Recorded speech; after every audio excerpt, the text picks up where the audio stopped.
Have you ever walked through Charleston's historic district and wondered why some of the streets are so incredibly narrow? It wasn't an accident, and it certainly wasn't designed for today's SUVs. To understand why, we have to go back more than 300 years, to a time when Charleston was still taking shape.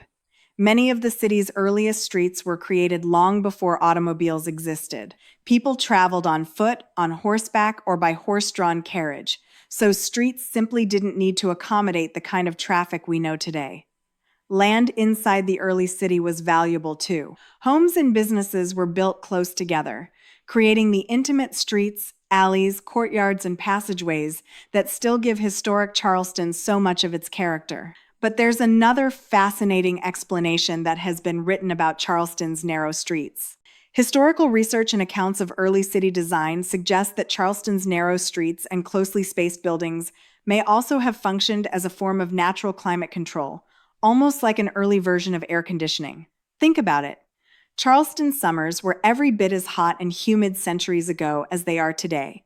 But there was no air conditioning. Narrow streets allowed the surrounding buildings to cast more shade during the heat of the day. And Charleston's architecture was designed to take advantage of natural air movement and cooling breezes whenever possible. So those narrow streets weren't necessarily a design flaw. In a city built long before electricity, the way buildings, streets, windows, piazzas, and breezes worked together could make daily life considerably more comfortable.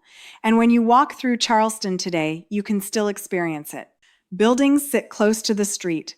Brick walls lead you around the next corner. Hidden gardens appear behind iron gates. And some passageways are so narrow that you can almost imagine what it must have felt like to walk through them centuries ago. Of course, what worked beautifully for pedestrians, horses, and carriages can be a little more interesting when two modern SUVs meet on a Charleston street today.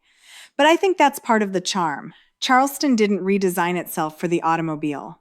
Much of the historic city still reflects the scale and rhythms of the people who lived here hundreds of years ago. And that leaves us with something pretty special. In Charleston, history isn't tucked away behind museum doors. Sometimes you're standing right in the middle of it. Until next week, I'll see you around Charleston.